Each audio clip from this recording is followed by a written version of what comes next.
Good morning everyone. My name is Palak Saxena and I am teaching in Aster International as TGT English teacher.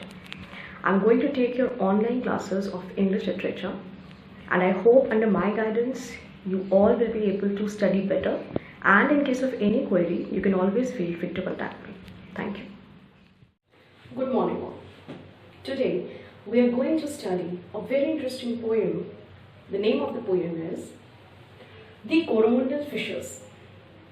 Now children, this poem is written by Sarojini Naidu. Sarojini Naidu was not only a poet but a very great and renowned activist, a politician, and of course she used to write poems. Now there are some interesting facts that I want you to know about her. Number one, she was also known as Nightingale of India, a very known fact to you all. Everybody knows her by the name of Nightingale of India. She was born on February 13 in Hyderabad. She was the first governor of India. As a lady, she was the first governor of India. This poem that we are going to study today was actually published in Golden Threshold in 1905.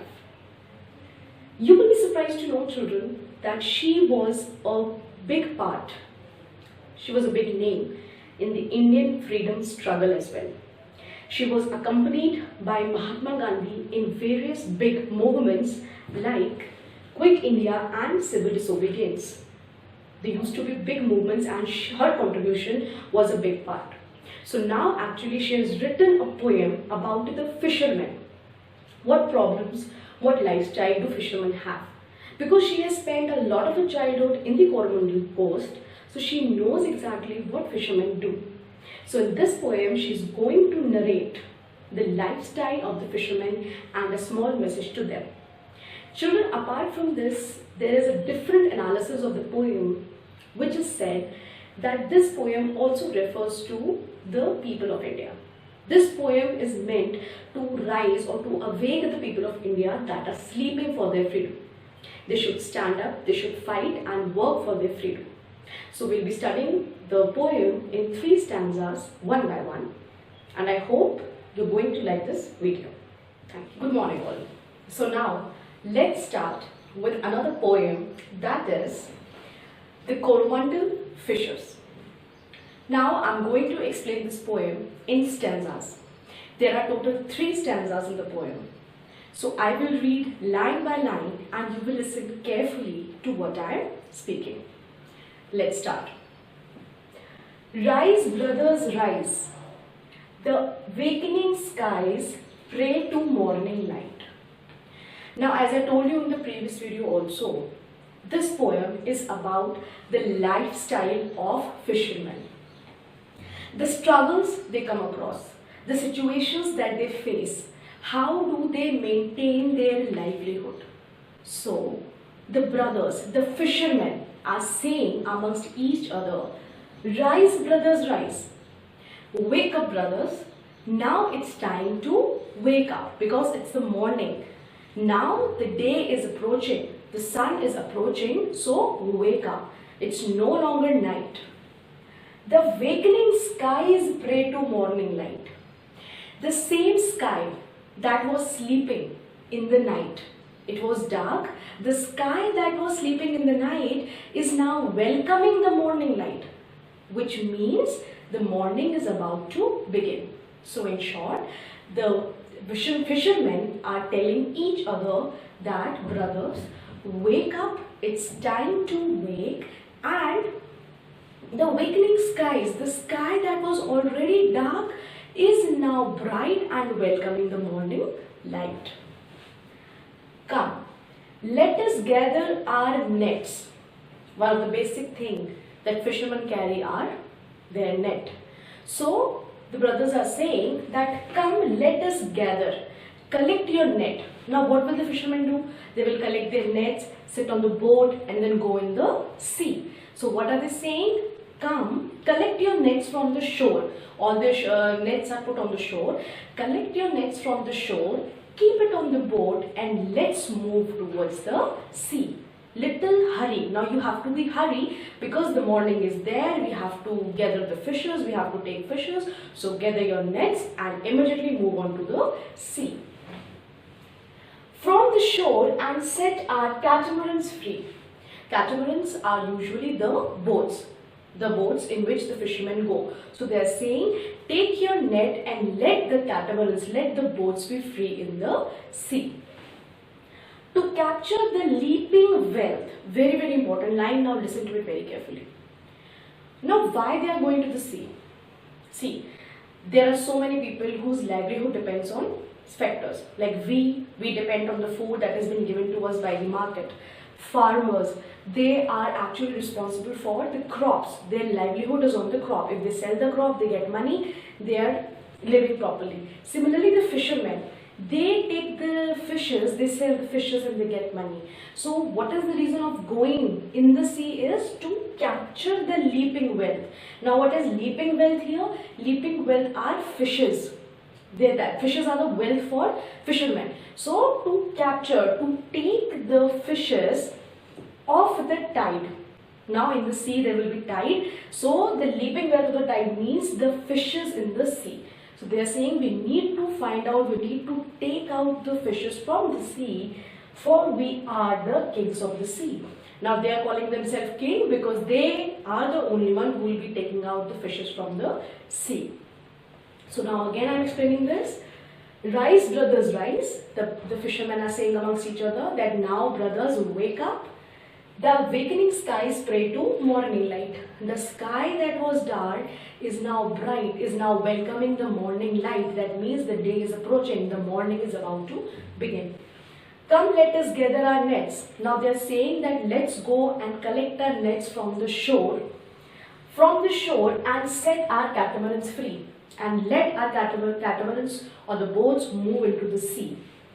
To capture the leaping wealth, to find out or to take the fishes. Leaping wealth is the fishes of the sea. For we are the kings of the sea. For what they call themselves, that we are the king, the sea belongs to us. So we need to go and capture the leaping wealth. Like a king does. A king has its own wealth, a king has kingdom property. So here the wealth of the farmer is sea, and they are calling themselves as the king. Now for stanza 2, please watch the next. Now with stanza 2. No longer delay. Let us hasten away in the track of Seagull's call. Now children, very important thing that you need to know about the seagull. It is a sea bird which catches fish. Now what the fishermen are saying is, no longer delay. Let's not delay further. We have the morning is already there, so we should not delay, and let's start following. Track means following the seabird. Now why are they following the seabird? Because the seabird catches fishes. So if these fishermen will follow them, they will be able to find where the fishes are. So before the seagull attacks the fishes, the fishermen can catch the fish. That is the reason fishermen are saying to follow the seagull.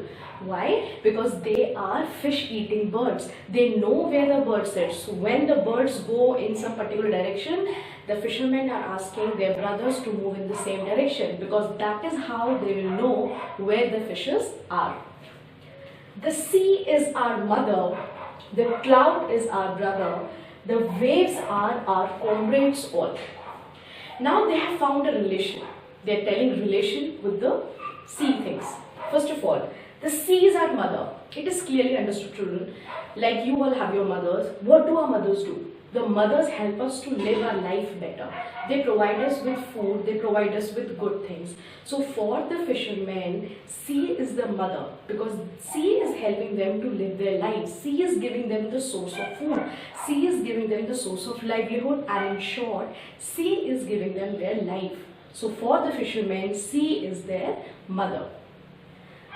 The cloud is our brother. Now they are calling cloud as the brother because they are guiding them. The clouds are guiding them where to go and when to go. So they have called the cloud as the brother. The waves are our comrades all. Comrades here means companion. Now they are saying the waves are our companion. It's a very easy thing, children. When you go with the boat, you will find the waves also going with you. So who's a companion? Who moves on with you in your life? A friend is a companion, or your parents are companion who are always there with you in your journey. So in the journey of catching the fishes, who is there with the fishermen? The waves. So now the waves are the companion of fishermen. What though we toss at the fall of the sun, where the hand of Seagull drives? Now the fisherman is saying, what if our boat falls? What if the tides make a toss of a boat? When you do the toss, the coin flips. So what if there is a storm? What if there are huge tides and our boat can, or our catamarans can fall? Right? Now listen to it very carefully. What though we toss? We toss here is the boat gets tossed, the boat gets fall into the water. Where the hand of the seagull drives, maybe we will be in the hand of the sea drive, that means inside the water. He who holds the strong by hair will hide in his breast alive.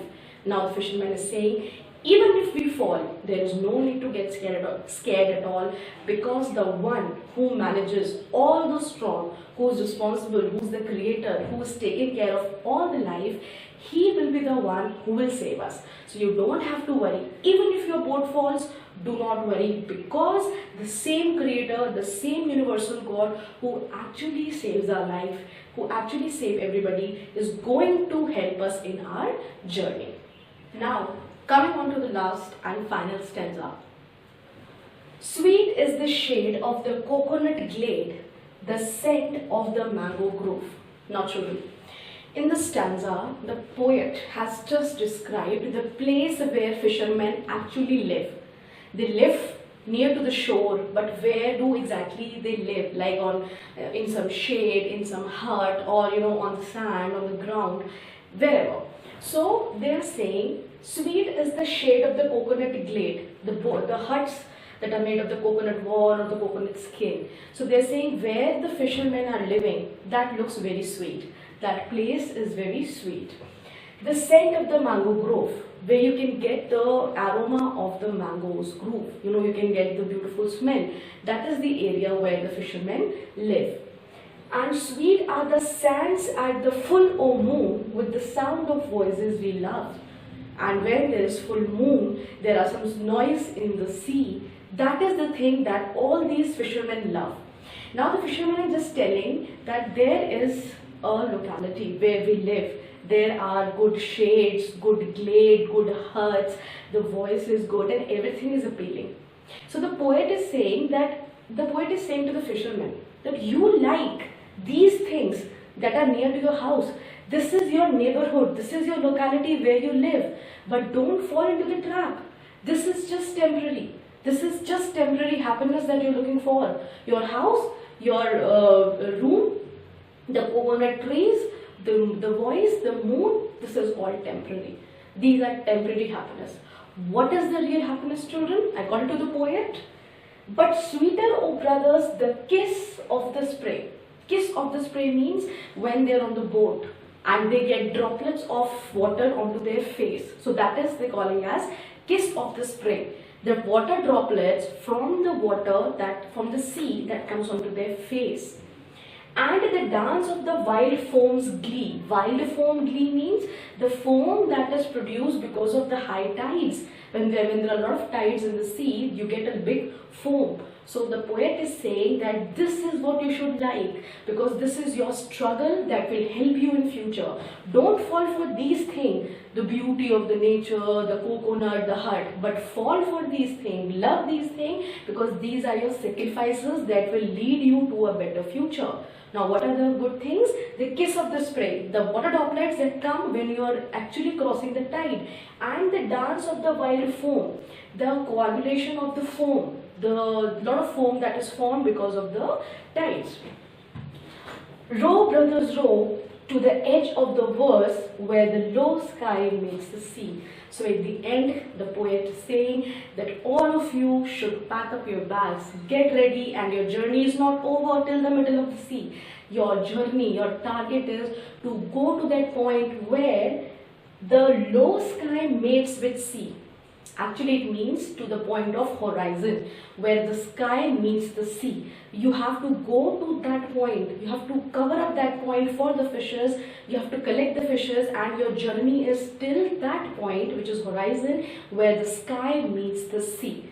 So don't give up. Even if you fall down, even if you're not able to find anything, your total journey is to reach at the horizon. So now children, this is the poem about the fishermen from the starting, as they said that wake up fishermen, it's time to go, now it's time to hunt the fishes, to catch the fishes, you have to face all the problem, even if you fall, you don't have to stop. And what is the exact place where you have to reach? You have to reach where the sky meets with the sea. Now I hope the poem is clear to you all, and if you have any problem, any discussions, you can comment in the YouTube comments below. Thank you.